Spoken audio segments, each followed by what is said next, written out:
60대 스님과 25세 비구니의 사찰 불륜 7일 만에 밝혀진 충격적인 진실. 아주 깊고 외딴 산골 마을에 법정사라는 이름의 고즈넉한 사찰이 있었습니다. 마을 사람들에게 법정사는 오랜 세월 마음의 안식처이자 신앙의 중심이었습니다. 이 절의 주지 스님은 올해 60을 넘긴 해민 스님으로 인자하고 덕망이 높기로 온 동네에 칭송이 자자했죠. 수십 년간 오로지 불도에 정진하며 중생구제에 힘써온 그였기에 속세에 먼지 하나 묻지 않은 그를 존경하지 않는 사람은 없었습니다. 그러던 어느 늦얼음 마을이 발칵 뒤집혔습니다. 가녀린 몸매에 청초한 얼굴, 사슴처럼 맑은 눈망울을 가졌지만 그 깊은 곳에 짙은 슬픔을 감춘한 젊은 여인이 저를 찾아왔기 때문입니다. 자신을 묘옥이라 소개한 25의 여인은 사회학과를 다녔던 학생이었으나 세상사의 환멸을 느껴 부처님께 귀의하고자 한다고 했습니다. 해민 스님은 그녀의 뜻을 받아들여 묘옥이라는 법명을 내리고 절에 머물게 했습니다. 그날부터 묘옥 스님은 새벽같이 일어나 경을 읽고 꾸준히를 도맡아 하며 누구보다 성실하게 수행에 임했습니다. 마을 사람들은 그녀의 단아하고 고운 자태가 산사와 참 잘 어울린다며 칭찬을 아끼지 않았습니다. 하지만 그 누구도 알지 못했습니다. 평화로워 보이는 그 절 안에서 얼마나 끔찍하고 뒤틀린 인연의 씨앗이 조용히 싹트고 있는지를 말입니다. 묘옥 스님이 법정사에 발을 들인 지 정확히 7일째 되던 날, 온 마을은 경악스러운 소식에 아연실색하고 맙니다. 바로 해민 주지 스님이 젊은 비구니와 절 안에서 부정한 관계를 맺다 발각되었다는 충격적인 소식이었습니다. 평생 부처님만 섬기던 노승의 추문은 사람들을 큰 혼란에 빠뜨렸습니다. 온갖 흉흉한 소문이 꼬리에 꼬리를 물었지만 그 추악한 스캔들 뒤에 마을 전체의 믿음을 송두리째 무너뜨리고 청정해야 할 사찰을 피비린내 나는 복수극의 무대로 만들며 결코 어울릴 수 없을 것 같던 두 남녀를 파멸로 이끌 거대한 비밀이 숨겨져 있다는 사실을 아는 이는 아무도 없었습니다. 그리고 그 모든 진실은 7일째 되던 날 한 의문의 인물이 나타나 모든 것을 뒤집어 놓으면서부터 서서히 그 모습을 드러내기 시작합니다. 그날 오후 하늘이 뚫린 듯 장대비가 쏟아졌습니다. 법정사로 향하는 흙길은 질퍽한 진창으로 변해버렸고 사람들은 저마다 우산을 든 채 총총히 발걸음을 옮기고 있었습니다. 빗줄기 사이로 한 젊은 여인이 나타났습니다. 비쩍 마른 몸에 흙탕물이 튄 비옷을 걸치고 맨발에 낡은 천 가방 하나만 든 모습이었죠. 그녀는 절 문 앞에 서서 붉게 충혈된 눈으로 떨리는 목소리로 말했습니다. 의지할 곳 없는 이 몸, 절에 의탁하게 해주십시오. 대웅전에서 경을 읽던 해민 스님은 그 소리를 듣고 밖으로 나왔습니다. 스님의 발걸음은 느리고 눈빛은 인자했지만 낯선 여인을 보는 그의 눈 깊은 곳에서는 순간 의구심이 스쳐 지나갔습니다. 처사께서는 류신데 무슨 일로 이 산사를 찾아오셨소? 스님의 목소리는 여전히 차분했습니다. 여인은 두 손을 모으고 아주 깊이 고개를 숙였습니다. 그녀의 목소리는 가시가 돋친 듯 위태로웠습니다. 저는 묘옥이라 합니다. 세상에 환멸을 느껴 기댈 곳이 없습니다. 부디 스님께서 저를 거두어 주십시오. 그 모습을 지켜보던 마을 사람들이 수군거렸습니다. 저렇게 젊고 예쁜 처자가 웬일이래? 필시 사내에게 시련이라도 당했나 보지. 쯧쯧, 저런 얼굴로 절에 들어오면 부처님 앞이 조용할 날이 있겠나? 하지만 해민 스님은 아무 말 없이 조용히 여인을 바라볼 뿐이었습니다. 그 순간 스님의 늙은 눈동자에 아주 기묘한 감정이 스쳐 지나갔습니다. 그것은 수십 년의 수행으로 잊었다고 믿었던 아주 낯선 감정이었습니다. 스님은 합장하며 말했습니다. 부처님의 문은 자비로운 법, 진정으로 수행할 마음이 있다면 이 절의 문은 언제나 열려 있소. 묘옥은 고개를 숙였고 굵은 눈물방울이 흙바닥으로 떨어졌습니다. 그녀는 사람들의 의심 가득한 시선과 끝없는 수군거림을 뒤로한 채 스님을 따라 절 안으로 들어갔습니다. 첫날 밤, 묘옥은 부엌 옆 작은 방을 배정받았습니다. 불평 한마디 없이 스스로 방을 치우고 빨래를 했죠. 하지만 깊은 밤, 호롱불이 희미하게 타오르는 고요함 속에서 묘옥은 거울 앞에 앉았습니다. 그녀는 머리에 두른 수건을 조심스럽게 풀어내렸고 검고 윤기나는 긴 머리카락이 드러났습니다. 거울 속 자신을 바라보는 그녀의 눈빛은 슬프면서도 섬뜩할 만큼 차가웠습니다. 그녀가 나직이 속삭였습니다. 그 목소리엔 형용할 수 없는 한이 서려 있었죠. 드디어 이곳에 들어왔구나. 바깥에서는 풍경 소리가 처량하게 울려 퍼졌습니다. 그 누구도 알지 못했습니다. 이 젊은 여인의 발걸음이 이 고요한 산사를 송두리째 뒤흔들 거대한 폭풍의 시작이라는 것을 말입니다. 절에서의 둘째 날, 묘옥은 동이 트기도 전에 일어나 갈색 승복을 입고 절마당을 쓸었습니다. 희미한 아침 햇살이 그녀의 얼굴을 비추자 그 청초하고 순결한 아름다움에 누구라도 감탄하지 않을 수 없었죠. 대웅전에서 나오던 혜민 스님은 염주를 든 채 마당을 쓰는 그 가녀린 모습에 시선을 멈췄습니다. 그 순간 스님의 마음이 보이지 않는 끈에 매달린 듯 팽팽하게 긴장하며 미세하게 떨려왔습니다. 묘옥 스님, 잠시 이리 와보시오. 할 얘기가 있소. 스님의 목소리는 여전히 담담했지만 눈 깊은 곳에서는 형언할 수 없는 파도가 일렁이고 있었습니다. 묘옥은 고개를 숙이고 두 손을 모은 채 스님을 따라 대웅전으로 들어갔습니다. 향내음이 은은하게 퍼지는 엄숙한 공간. 스님은 자리에 앉아 천천히 차를 따르며 말했습니다. 스님은 아직 젊어 수행의 길이 얼마나 험한지 모를 것이오. 이 절에서는 누구든 계율을 지키고 마음을 다스려야 하오. 부처님의 청정한 도량에 결코 욕망의 더러움을 들여서는 아니되오. 묘옥은 맑게 미소 지으며 꿀처럼 달콤한 목소리로 답했습니다. 네, 스님, 잘 알고 있습니다. 속세의 먼지를 씻어내고자 이곳에 온 걸요. 하지만 고개를 숙이는 그녀의 눈에서는 아주 순간적으로 얼음장 같은 빛이 스쳐 지나갔습니다. 그날 온종일 마을 사람들은 묘옥 스님이 부엌에서 혜민 스님을 위해 손수 밥을 짓고 약을 다리는 모습을 보았습니다. 그녀의 보살핌은 지극정성 그 자체였습니다. 혜민 스님은 겉으로는 엄격한 표정을 유지했지만 그의 시선은 자신도 모르게 자꾸만 묘옥의 부드러운 몸짓을 쫓고 있었습니다. 밤이 깊어지고 절은 정적에 휩싸였습니다. 처마 끝 풍경 소리와 풀벌레 소리만이 가득했죠. 한밤중 묘옥은 조용히 방을 나와 따뜻한 생강차를 손에 들었습니다. 그녀는 소리 죽여 혜민 스님의 방문 앞으로 다가갔습니다. 스님의 방에서는 아직 불빛이 새어나오고 있었습니다. 묘옥은 문 앞에서 부드럽게 속삭였습니다. 스님, 아직 주무시지 않으셨습니까? 안에서 작은 기척이 들리고 문이 열렸습니다. 혜민 스님의 지친 얼굴이 나타났죠. 이 밤중에 어인일이요? 묘옥은 상냥하게 차를 건네며 말했습니다. 스님께서 너무 노고가 많으신 것 같아 생강차를 좀 다렸습니다. 스님은 찻잔을 받아들었고 그의 손은 미세하게 떨리고 있었습니다. 좁은 방 안, 단둘만 남은 공간에 묘옥의 머리카락에서 풍기는 은은한 향기가 스님의 마음을 어지럽혔습니다. 그녀의 목소리가 속삭이듯 낮아졌습니다. 스님, 사실 저는 이런 밤이 너무나 무섭습니다. 외로움도 무섭고 과거의 기억들이 되살아나는 것도 두렵습니다. 혜민 스님의 눈빛이 흔들렸습니다. 마음속 깊은 곳에서 무언가 꿈틀거리는 것 같았죠. 스님은 황급히 고개를 돌리며 갈라진 목소리로 말했습니다. 이만 돌아가시오. 밤이 깊었소. 하지만 묘옥은 떠나지 않았습니다. 그녀는 스님을 올려다보며 물처럼 맑은 눈으로 물었습니다. 스님께서는 단 한 번도 외로움이 두려웠던 적이 없으십니까? 그 질문은 마치 날카로운 칼처럼 스님이 평생 외면해온 가장 어두운 구석을 정확히 꿰뚫었습니다. 그날 밤 마을 사람들은 아무도 알지 못했습니다.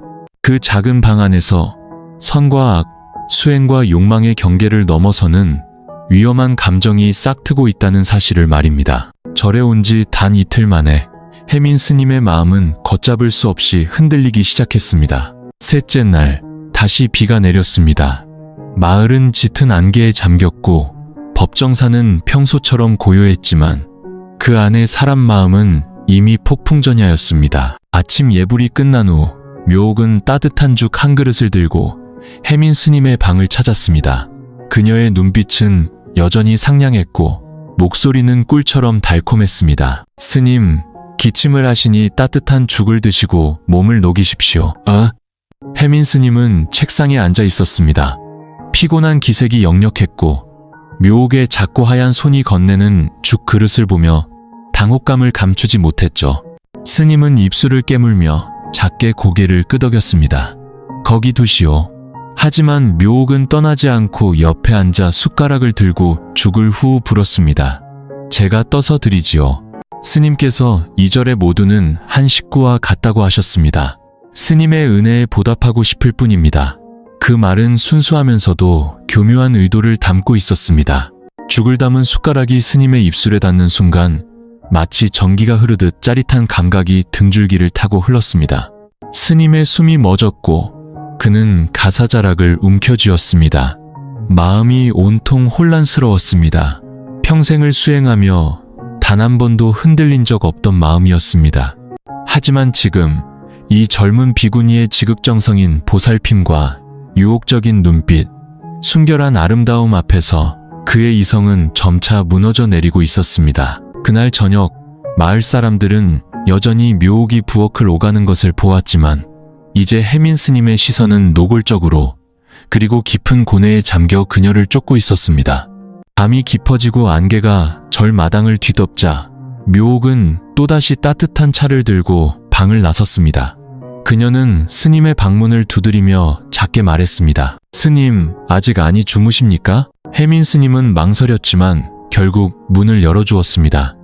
호롱불 아래 묘옥은 차를 따르며 부드럽게 웃었습니다. 스님과 잠시 말동무가 되어드리고 싶어서요. 오늘따라 달이 참 곱습니다. 스님은 깊은 한숨을 쉬며 무거운 눈으로 말했습니다. 스님은 아직 젊으니 마음을 맑게 유지해야 하오. 속세의 먼지에 마음을 더럽혀서는 아니 되오. 묘옥은 고개를 숙이며 슬픈 목소리로 말했습니다. 하지만 스님, 저는 외로운 것이 너무나 두렵습니다. 이런 밤이면 그저 누군가 곁에 있어 주었으면 하는 생각뿐입니다. 그 말은 바람처럼 가벼웠지만 스님이 쌓아올린 모든 방어벽을 허물기에 충분했습니다. 밖에서는 바람이 거세게 불며 마른 나무잎이 어지럽게 흩날렸습니다. 방 안에서는 두 사람 사이의 거리가 점점 좁혀졌고 숨결은 가빠졌으며 시선이 얽혔습니다. 모든 경계가 허물어지기 시작했습니다. 그리고 그날 밤 청정도량이어야 할 그 작은 방에서 결코 열려서는 안 될 문이 열리고 말았습니다. 그것은 해민 스님 자신조차 상상하지 못했던 파멸로 향하는 문이었습니다. 칠흑 같은 어둠이 법정사를 집어삼켰고 곧 닥쳐올 거대한 폭풍을 예고하고 있었습니다. 넷째 날 아침 법정사에는 여전히 새벽을 알리는 종소리가 울려 퍼졌지만 그곳에 있는 사람의 마음은 더 이상 평온하지 않았습니다. 밤새 번뇌로 고통받은 해민 스님은 퀭한 눈으로 대웅전에 나타났습니다.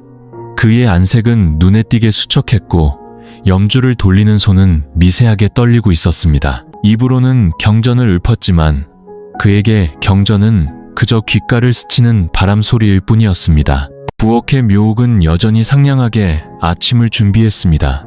그녀의 입가에는 옅은 미소가 걸려 있었지만 눈빛은 무언가 깊은 의도를 감추고 있었습니다. 그녀는 여전히 공손하고 순종적인 태도를 유지했지만 그녀의 모든 몸짓은 남자의 마음을 뒤흔드는 교묘한 힘을 가지고 있었습니다. 절에 불공을 드리러 온 마을 사람들은 그녀를 보며 칭찬했습니다. 역시 수행자의 상이야. 저렇게 어질고 단아하다니. 하지만 등 뒤에서는 소문이 피어오르기 시작했습니다. 요즘 주지스님 안색이 영 안 좋아. 젊은 비구니를 볼 때마다 눈빛이 이상하단 말이야. 오후 예불이 끝난 후 해민 스님은 대웅전에 홀로 앉아 식어버린 찻잔을 든 채 떨고 있었습니다. 그는 불상을 바라보며 가슴을 쳤습니다. 어찌하여 내가 이토록 나약해졌는가? 반평생을 넘게 닦아온 도를 어찌 순간의 흔들림으로 모두 잃으려 하는가? 그는 스스로에게 물었고 이마에는 식은땀이 흥건했습니다. 그때 방문을 두드리는 소리가 작게 들렸습니다. 스님, 들어가도 되겠습니까? 묘옥의 목소리였습니다. 작지만 스님의 심장을 뒤흔들기엔 충분한 목소리였죠. 해민 스님은 흠칫 놀라며 잠긴 목소리로 말했습니다. 들어오시오. 문이 열리고 묘옥이 따뜻한 단팥죽을 들고 들어왔습니다. 그녀는 스님의 맞은편에 앉아 맑은 눈으로 그를 바라보며 말했습니다. 스님, 혹 제가 스님을 불편하게 해드렸다면 용서하십시오. 하지만 저는 진심으로 스님을 봉양하고 싶을 뿐입니다. 혜민 스님은 할 말을 잃고 목이 메었습니다. 스님은 아직 점소, 내 마음을 이해하지 못할 것이오. 하지만 묘옥은 미소 지었습니다. 그 미소는 순진하면서도 어딘가 모호했죠. 스님, 저는 압니다. 스님께서도 지치고 외로우실 때가 있다는 것을요. 저는 그저 스님의 곁에서 작은 의지가 되어드리고 싶습니다. 그 말은 칼날이 되어 스님의 심장을 파고들었습니다. 그의 정신이 혼미해졌고 고행으로 점철된 수십 년의 세월이 아득하게 멀어졌습니다. 스님은 벌떡 일어나 가사 자락을 움켜쥐고 떨리는 목소리로 외쳤습니다. 그만 돌아가시오. 이제 다시는 내게 가까이 오지 마시오. 묘옥은 화를 내지도 놀라지도 않았습니다. 그녀는 조용히 일어나 깊이 고개를 숙였습니다. 네, 스님의 분부대로 하겠습니다. 하지만 돌아설 때 그녀의 입꼬리가 살짝 올라가며 아주 빠르고 은밀한 미소가 스쳐 지나갔습니다. 그날 밤 혜민 스님은 뜬 눈으로 밤을 지새웠습니다. 밖에서 울부짖는 바람 소리와 규칙적인 목탁 소리가 그의 양심을 후벼 팠습니다. 그는 자신이 벼랑 끝에 서 있음을 직감했습니다. 청정한 사찰 안에서 불심과 속세의 마음이 격렬하게 싸우기 시작했습니다. 닷새 날 아침부터 줄곧 비가 내렸습니다. 온 마을이 희뿌연 물안개에 잠겼고 길은 진흙탕이 되어오가는 사람이 없었습니다. 법정사에서는 낡은 기왓장 위로 떨어지는 빗소리와 처량하게 울리는 풍경 소리가 어우러져 더욱 스산하고 처연한 분위기를 자아냈습니다. 그날 온종일 혜민 스님은 의도적으로 묘옥을 피했습니다. 그는 방문을 걸어 잠그고 끊임없이 경을 외우며 목탁 소리로 머릿속에 죄스러운 상념들을 몰아내려 애썼습니다. 하지만 경을 외울수록 마음은 더욱 혼란스러워졌고 젊은 비구니의 모습과 달콤한 목소리, 슬픔에 젖은 눈빛이 머릿속에 낙인처럼 찍혀 지워지지 않았습니다. 저녁이 되어도 비는 그치지 않았습니다. 절에는 두 사람만이 덩그러니 남겨졌습니다. 밤이 깊어지자 빗줄기는 더욱 거세지고 천둥 번개가 내리쳤습니다. 혜민 스님은 방 안에 앉아 눈을 감고 있었습니다. 등줄기에는 식은땀이 흘렀고 손에는 염주가 으스러져라 쥐어져 있었죠. 그는 오늘 밤 거대한 파도를 피할 수 없으리란 것을 예감했습니다. 아니나 다를까 한밤중 빗소리를 뚫고 방문을 두드리는 소리가 들렸습니다. 작지만 단호한 노크 소리였습니다. 스님, 들어가도 될까요? 밖에 바람이 너무 세서 무섭습니다. 묘옥의 목소리는 한없이 연약하게 떨리고 있었습니다. 혜민 스님은 망설였습니다. 심장이 미친 듯이 뛰었지만 결국 문은 열렸습니다. 묘옥은 비에 흠뻑 젖어머리는 헝클어지고 얼굴은 창백했습니다. 그녀의 눈에는 눈물이 그렁그렁 맺혀 마치 폭풍우 속 작은 새처럼 떨고 있었습니다. 너무 무서워서 혼자 있을 수가 없었습니다. 그 나지막한 말은 칼이 되어 스님의 마음을 헤집었습니다. 스님은 떨리는 손으로 자신의 겉옷을 벗어 그녀에게 건네며 갈라진 목소리로 말했습니다. 어서 들어오시오. 감기 들겠소. 묘옥은 자리에 앉아 따뜻한 차를 마시며 슬픈 표정을 지었습니다. 잠시 후 그녀는 고개를 들어 떨리는 목소리로 말했습니다. 스님, 죄송합니다. 지난 며칠간 제가 스님을 너무 힘들게 해드렸습니다. 하지만 제 마음을 더는 억누를 수가 없습니다. 혜민 스님은 숨을 멈춘 채 그녀를 바라보았습니다. 묘옥은 망설이며 눈물을 흘렸습니다. 저는 스님께 마음이 흔들렸습니다. 처음 스님을 뵌 순간부터 제 감정을 통제할 수가 없었습니다. 스님 곁에 있을수록 따뜻함을 느꼈고 스님이야말로 제가 평생 찾아 헤매던 안식처라는 생각이 들었습니다. 천둥이 하늘을 가르며 번쩍였고 그 빛이 그녀의 진실하고 고통스러워 보이는 얼굴을 비췄습니다. 혜민 스님은 그대로 굳어버렸습니다. 이성은 당장 그녀를 쫓아내라고 소리쳤지만 60여 년간 경전만 알던 그의 심장이 난생 처음으로 격렬하게 요동쳤습니다. 빗소리 속에서 스님의 목소리가 메어 나왔습니다. 지금 무슨 말을 하는지 알고 있소. 여긴 부처님을 모신 곳이오. 묘옥은 입술을 깨물며 비처럼 눈물을 쏟아냈습니다. 알고 있습니다. 하지만 제 심장이 더 이상 이성의 말을 듣지 않는걸요. 스님, 그 순간 두 사람 사이의 거리는 한 올의 실처럼 아슬아슬해졌습니다. 밖에서는 비가 모든 경계를 허물 듯 쏟아졌고 두 사람을 죄악의 소용돌이 속으로 밀어넣고 있었습니다. 엿새날 비는 그쳤지만 법정사의 공기는 폭풍이 덮치기 직전처럼 무겁게 가라앉아 있었습니다. 혜민 스님은 밤새 한숨도 자지 못해 퀭한 얼굴로 아침 내내 방에서 나오지 않았습니다. 그의 손은 염주를 꽉 쥐고 있었고 심장은 통제 불능 상태였습니다. 저를 찾은 마을 사람들도 그의 이상한 낌새를 눈치챘습니다. 주지 스님 안색이 왜 저리 안 좋으신가? 반면 묘옥은 아무 일도 없었다는 듯 여전히 상냥하게 마당을 쓸고 밥을 지었습니다. 하지만 그녀의 눈 깊은 곳에는 차가운 자신감과 은밀한 승리감이 감춰져 있었습니다. 오후가 되어 혜민 스님은 대웅전에 멍하니 앉아 불상을 바라보았습니다. 부처님께서는 모든 것을 내려놓으라 하셨는데 어찌하여 내 마음은 이토록 얽매여 있는가? 그는 스스로에게 물으며 떨리는 손을 움켜쥐었습니다. 해가 지자 묘옥이 다시 나타나 스님의 책상 위에 따뜻한 차를 놓았습니다. 그녀의 목소리는 감미로웠습니다. 스님, 기운 내시라고 차를 좀 준비했습니다. 안색이 너무 안 좋으세요. 혜민 스님은 힘없이 고개를 저었습니다. 됐소, 마음이 없소. 하지만 묘옥은 떠나지 않고 그의 옆에 앉아 자신의 가늘고 긴 손을 스님의 손 위에 올려놓았습니다. 그녀의 목소리가 떨렸습니다.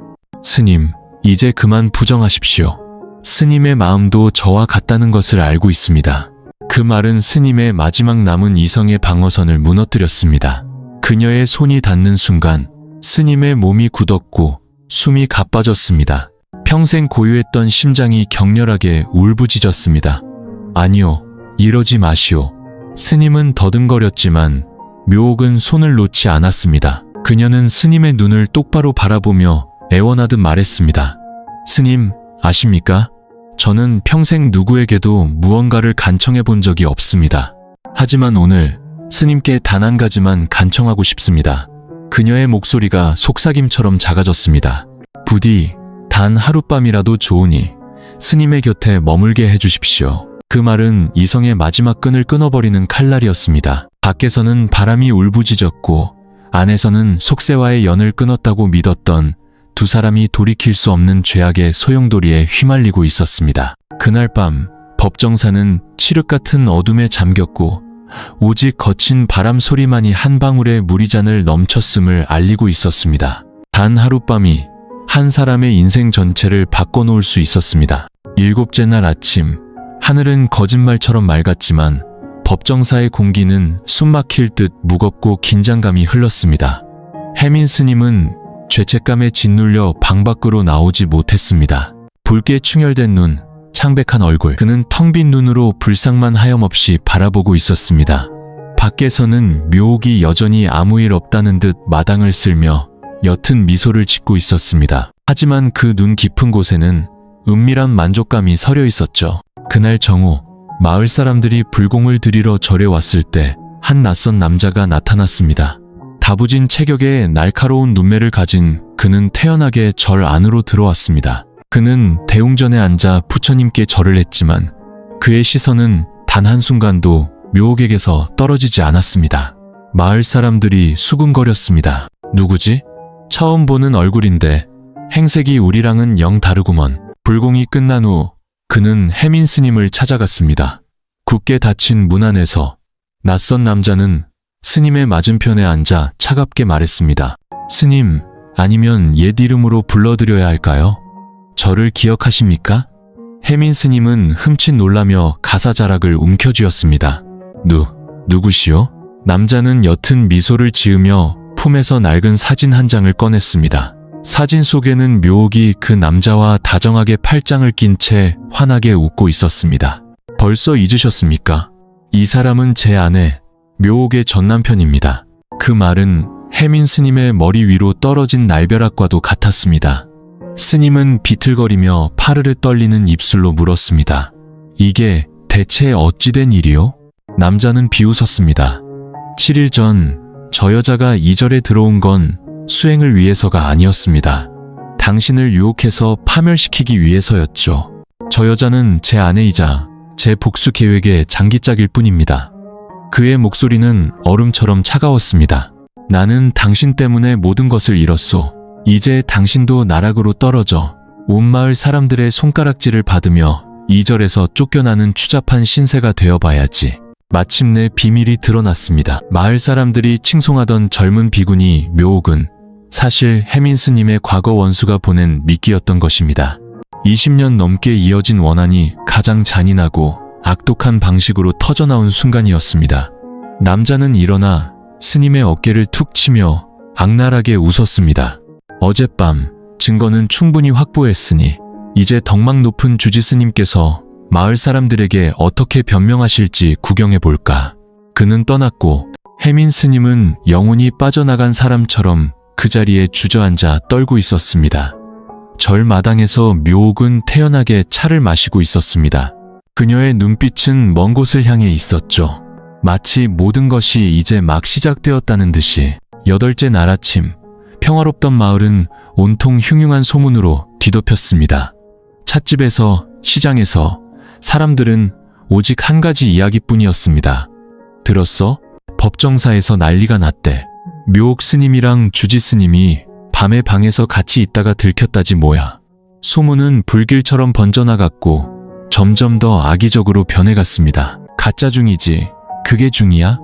뒤로는 저런 추잡한 짓이나 하고 다녔구먼. 덕망 높은 척은 혼자 다 하더니 결국 세욕의 눈먼 늙은이에 불과했어. 그 젊은 비구니도 생긴 건 멀쩡해서는 깨끗한 위인은 아닐 거야. 사람들은 때를 지어 절로 몰려와 문 밖에서 삿대질을 해댔습니다. 안에서 해민 스님은 넋이 나간 채 앉아 있었습니다. 이제 목탁 소리도 그의 마음을 진정시키지 못했죠. 묘옥은 여전히 태연하게 차를 따르며 자신과는 아무 상관없는 일이라는 듯 행동했습니다.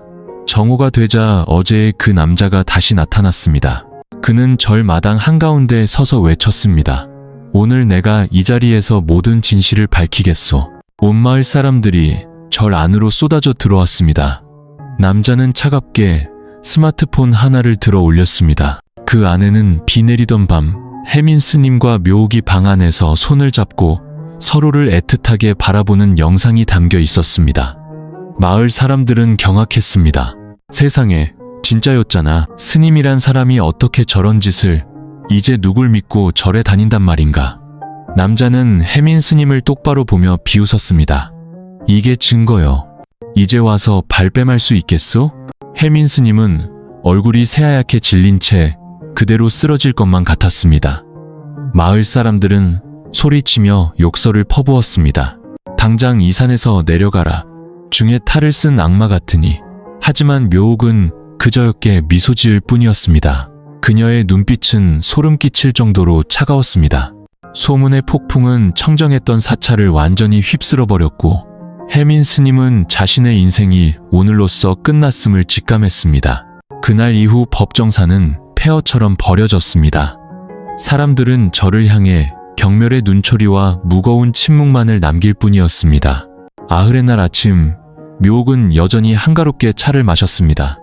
그녀의 입가에는 계산적인 미소가 걸려 있었죠. 반면 해민 스님은 방에 틀어박혀 식음을 전폐한 채 하룻밤 사이에 해골처럼 말라갔습니다. 해가 질 무렵 묘옥이 스님의 방문을 두드렸습니다. 스님, 들어가도 되겠습니까? 안에서는 답이 없었지만 그녀는 스스로 문을 열고 들어갔습니다. 어둠 속에서 해민 스님은 구석에 웅크리고 앉아 피가 나도록 염주를 움켜쥐고 있었습니다. 이제 와서 할 말이 더 남았소? 스님이 쉬어버린 목소리로 말했습니다. 묘옥은 그의 맞은편에 앉아 차갑게 말했습니다. 마을 사람들과는 할 말이 없겠지요. 하지만 스님과 저 사이엔 아직 답을 듣지 못한 질문이 하나 남아 있습니다. 스님은 텅 빈 눈으로 그녀를 보았습니다. 무슨 질문 말이오? 묘옥은 소름 끼치는 미소를 지으며 물었습니다. 스님께서는 단 한순간이라도 진심으로 저를 사랑한 적이 있으십니까? 그 질문은 바람처럼 가벼웠지만 스님의 마지막 남은 위선까지 갈기갈기 찢어놓았습니다. 혜민 스님은 가사 자락을 움켜쥐며 떨리는 목소리로 말했습니다. 너는 내 인생 최악의 재앙이다. 하지만 묘옥은 화내지 않았습니다. 그녀는 고개를 갸웃거리며 깊이를 알 수 없는 눈으로 말했습니다. 그럼 만약 제가 단 한 번도 스님을 사랑한 적이 없다고 말하면 마음이 좀 편해지시겠어요? 스님은 그대로 얼어붙었습니다. 묘옥은 차갑게 한 글자 한 글자 내뱉었습니다. 제가 이 절에 발을 들인 첫 순간부터 모든 것은 계획이었습니다. 저는 단 한 번도 스님을 사랑한 적도 흔들린 적도 없습니다. 제게 스님은 그저 장기판 위의 졸에 불과했습니다. 그 고백은 얼음 칼날이 되어 스님의 심장을 찔렀습니다. 어찌 그리 잔인할 수가 있어? 스님은 절규하며 고통으로 일그러진 얼굴로 눈물을 쏟았습니다. 묘옥은 그의 눈을 똑바로 바라보며 조금도 흔들림 없이 말했습니다. 제 인생은 이미 오래전에 망가졌으니까요.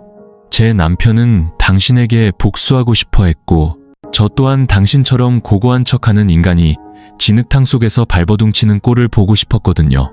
그녀는 칼날처럼 날카롭게 웃었습니다. 그리고 놀랍게도 스님은 제 생각보다 훨씬 쉽게 무너지더군요. 혜민 스님은 바닥에 쓰러져 나무아미타불, 나무아미타불을 되뇌며 눈물을 흘렸습니다. 하지만 그의 연불소리 사이로 묘옥의 차가운 웃음소리가 방안을 가득 메웠습니다. 평생 연불을 외워도 이 더러운 오점은 씻어낼 수 없을 겁니다. 스님. 열흘째 되는 날 아침, 바람은 여전히 차가웠습니다.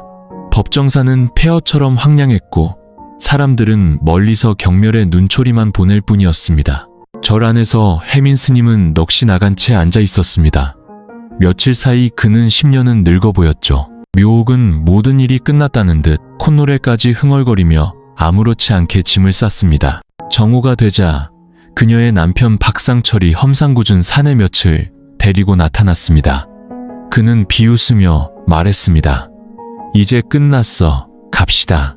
묘옥은 미련 없이 고개를 끄덕였습니다. 하지만 두 사람이 절문을 나서는 순간 그들을 기다리고 있던 마을 사람들이 길을 막아섰습니다. 이 더러운 것들, 쉽게 도망칠 생각 마라. 경찰에 넘겨서 죗값을 치르게 해야 해. 박상철은 비웃었습니다. 법이라고? 어디 해볼 테면 해봐. 겁날 거 없으니까.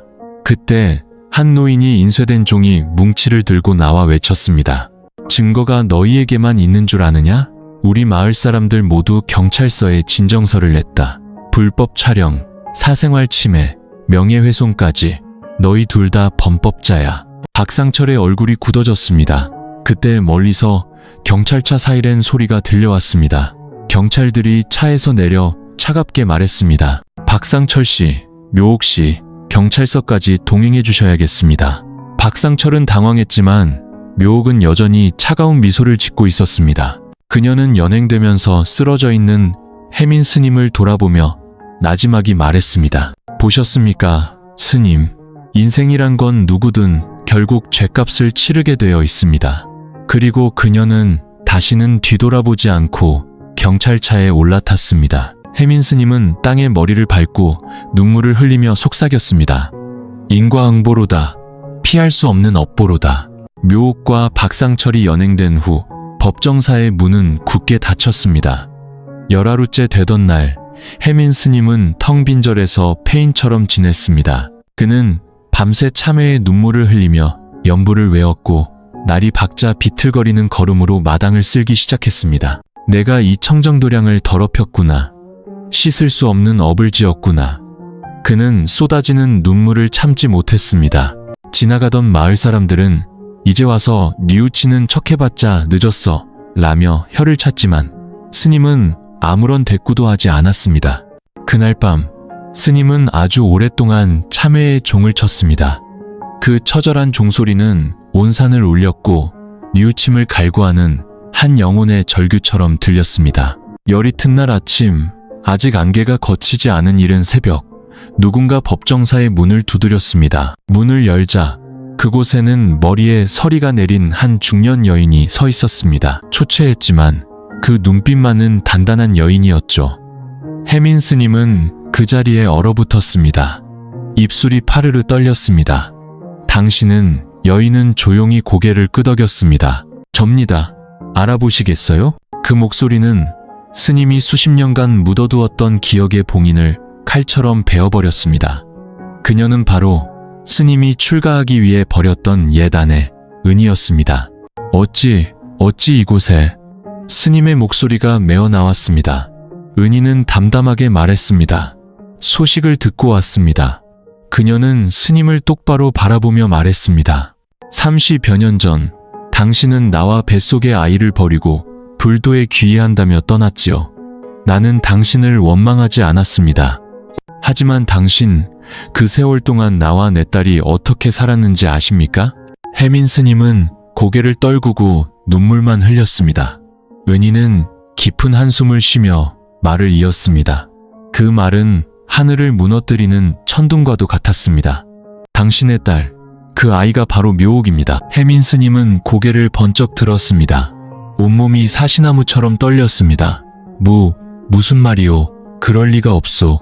은희는 담담하게 말했습니다. 사실입니다. 그 아이는 당신의 친딸입니다. 당신이 떠난 후 나는 홀로 그 아이를 낳아 키웠습니다. 온갖 멸시와 가난 속에서요. 그리고 아이가 자라 자신의 아버지가 어떤 사람이었는지 알게 되었을 때 아이는 스스로 이 복수를 계획했습니다. 혜민 스님은 그 자리에 무너져 내렸습니다. 가슴을 움켜쥐고 숨을 헐떡였습니다. 아니야, 내가 내 딸에게 그런 죄를 지었다는 말이냐. 은희는 고개를 끄덕였습니다. 그것이 바로 당신이 받아야 할 업보입니다. 혜민 스님은 정신이 나간 사람처럼 아니야 를 외쳤습니다. 은희는 품에서 낡고 누렇게 변한 종이 한 장을 꺼냈습니다. 그것은 묘옥의 출생증명서 사본이었습니다. 아버지의 이름 칸에는 김선우라는 스님의 출가 전 속명이 선명하게 적혀 있었습니다. 보세요. 당신이 누구였는지 똑똑히 기억하세요. 혜민 스님은 떨리는 손으로 종이를 받아들고 오열했습니다. 묘옥이 내 딸이라니, 내 딸이라니. 그는 땅바닥에 머리를 찌우며 짐승처럼 울부짖었습니다. 하늘이 어찌 이리 잔인하단 말인가. 내 손으로 내 인생을 망치고 내 딸까지 망쳤구나. 은희의 눈에도 눈물이 고였습니다. 묘옥이는 자신을 버린 아버지라는 존재를 뼛속까지 증오했습니다. 기회만 생긴다면 당신을 자신의 발 아래 무릎 꿇리고 우리가 겪었던 고통을 똑같이 느끼게 해주겠다고 맹세했지요. 스님은 절규했습니다. 내가 잘못했소. 내가 다 잘못했소. 은희는 차갑게 그를 바라보며 말했습니다. 하지만 내가 오늘 온 건 당신을 원망하기 위해서가 아닙니다. 그녀의 눈빛이 날카롭게 변했습니다. 내 딸, 묘옥이가 스스로를 파괴하는 길로 가고 있다는 걸 알려주러 온 겁니다. 그 아이는 당신이 생각하는 것보다 더 깊은 나락으로 떨어지고 있어요. 당신에게 일말의 양심이라도 남아있다면 어떤 대가를 치르더라도 그 아이를 구하세요. 말을 마친 그녀는 뒤도 돌아보지 않고 떠났습니다. 혜민 스님은 자신이 지은 죄의 무게에 짓눌려 넋을 잃고 주저앉아 있었습니다. 그날 밤 혜민 스님은 불상 앞에서 밤새도록 눈물로 참회했습니다. 부처님, 제 딸이 나락으로 떨어지는 것을 이대로 지켜볼 수만은 없습니다. 제 목숨을 거두어 가셔도 좋으니 부디 제 딸을 구할 힘을 주시옵소서. 그리고 열나흘째 되던 새벽, 스님은 낡은 승복 한 벌만 걸친 채 반평생을 몸담았던 법정사를 떠나 비틀거리는 걸음으로 산을 내려갔습니다. 그는 묘옥이 구금되어 있는 경찰서로 향했습니다. 경찰의 허락을 얻어 마주한 임시유치장 안, 묘옥은 구석에 웅크리고 앉아 있었습니다. 며칠 사이 깡마른 그녀의 눈빛은 텅 비어 있었습니다. 스님은 떨리는 목소리로 불렀습니다. 묘옥아, 내 딸아. 그 목소리에 묘옥은 고개를 들었고 이내 미친 듯이 비웃었습니다. 이제 와서 아버지 행세라도 하시겠다? 나를 이 꼴로 만들어 놓고 웃으러 오셨습니까? 혜민 스님은 그녀 앞에 무릎을 꿇고 눈물을 쏟았습니다. 아니다. 아비가 너에게 사죄하러 왔다. 제발 아비를 용서하고 너 자신을 용서하거라. 아비라는 말에 묘옥은 잠시 멍해지더니 이내 절규했습니다. 아버지? 20년 넘게 우릴 버려놓고 이제 와서 당신 때문에 내 인생이 망가졌는데 용서하라고? 스님은 땅에 머리를 밟고 흐느꼈습니다. 그래, 아비가 잘못했다. 너희를 버린 그날부터 널 알아보지 못한 순간까지 모두 아비의 죄다. 하지만 네가 아무리 아비를 미워해도 너는 내 유일한 핏줄이다. 내 딸이란다. 묘옥은 침묵했습니다. 어깨가 가늘게 떨리기 시작했죠. 스님은 딸을 보며 애원했습니다. 아비가 미우면 차라리 나를 때리고 죽여라. 하지만 더 이상 너 자신을 파괴하지는 말아다오. 네가 제정신을 차릴 수만 있다면 아비는 평생 내 발 아래 무릎 꿇고 살겠다. 말을 마친 스님은 차가운 시멘트 바닥에 이마를 찍기 시작했습니다. 쿵쿵 소리와 함께 이마에서 피가 흘러내렸습니다. 그 모습에 묘옥은 경악했습니다. 그녀의 온몸이 떨렸고 숨이 가빠졌습니다. 그만해요. 그녀는 비명처럼 소리치며 눈물을 쏟아냈습니다. 제발 그만하란 말이에요.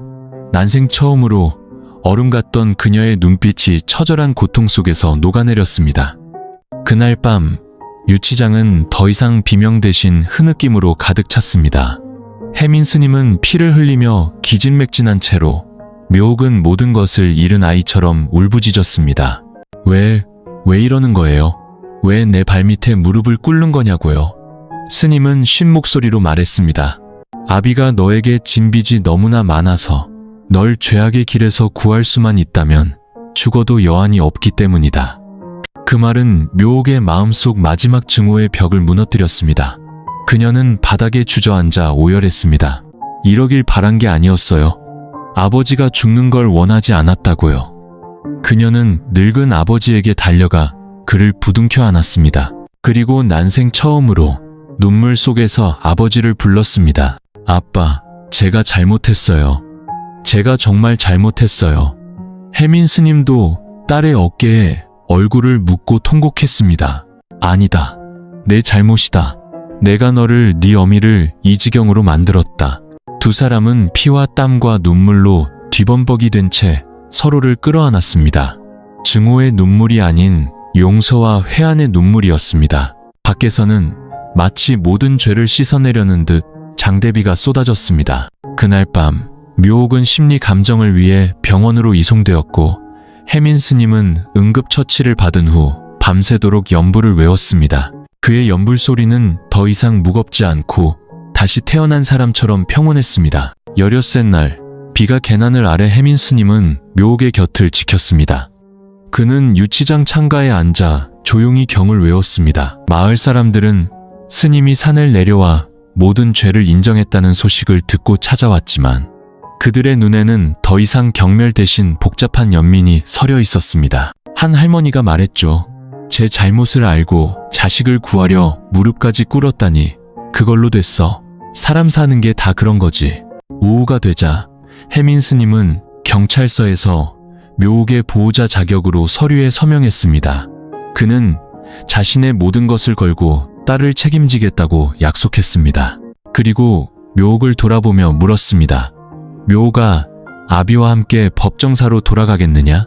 네가 원한다면 아비가 직접 네 머리를 깎아주고 제자로 받아 남은 생을 함께 참회하며 살고 싶구나.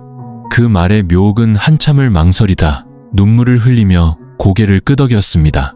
네, 돌아갈래요. 아버지가 이끌어주는 길을 따르고 싶어요. 그날 저녁 마을 사람들은 혜민 스님이 아직 수갑을 찬 묘옥의 손을 잡고 조용히 법정사로 돌아가는 모습을 보았습니다. 노을이 지는 산길, 낙엽 위로 두 사람의 그림자가 길게 드리워졌습니다. 누구도 법정사의 미래를 알 수 없었지만 깊은 어둠 속에서 두 영혼이 필사적으로 빛을 찾아가고 있다는 것만은 모두가 느낄 수 있었습니다. 열일째 되던 날 아침, 법정사에서는 다시 맑고 장엄한 종소리가 울려 퍼졌습니다. 그 소리는 더 이상 처절하지 않고 듣는 이의 마음을 평온하게 했습니다.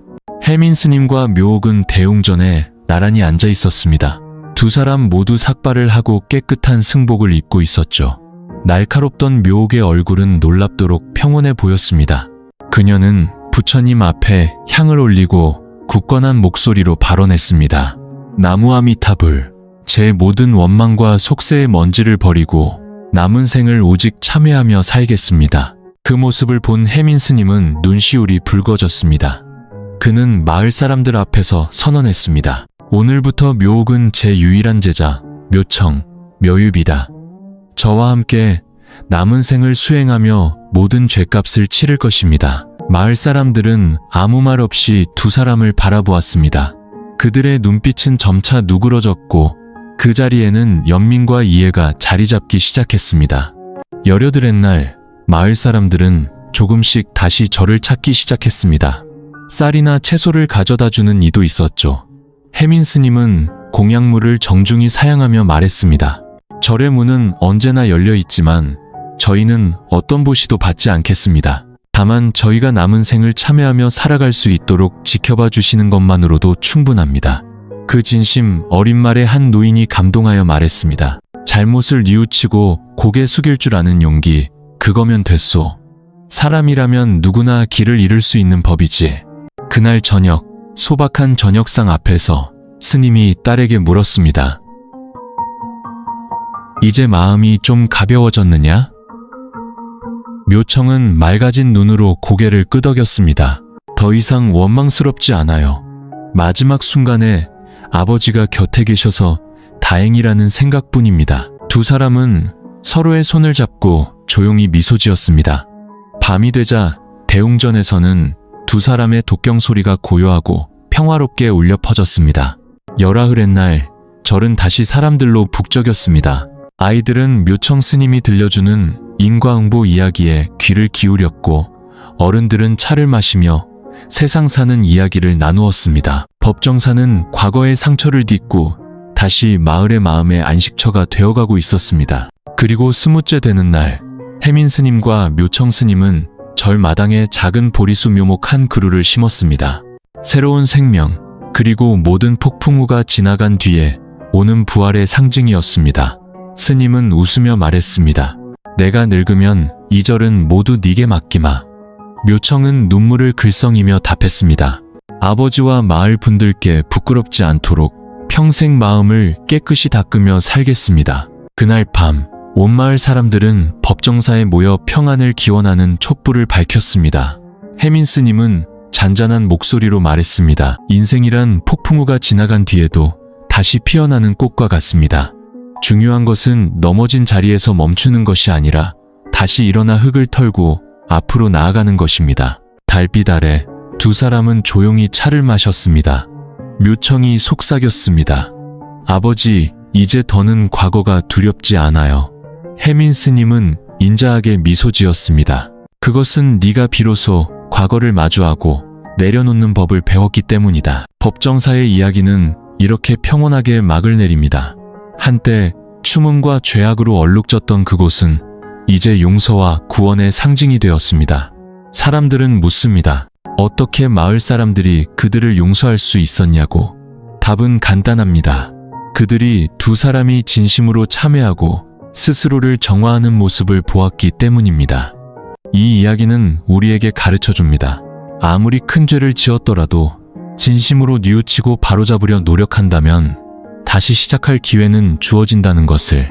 증오는 우리를 고통 속에 가두지만 용서는 우리 자신을 해방시키는 가장 큰 힘이라는 것을 말입니다. 그리고 무엇보다 인과응보는 반드시 존재하지만 그 굴레를 끊어낼 수 있는 것 또한 우리 자신의 의지에 달려있다는 깊은 가르침을 남깁니다. 법정사에는 오늘도 변함없이 종소리가 울리고 꽃이 피어날 것입니다. 이 모든 것을 지켜본 증인처럼, 그리고 우리에게 진정한 용서란 타인을 위한 것이 아닌 바로 나 자신을 구원하는 길임을 영원히 일깨워주면서 말입니다.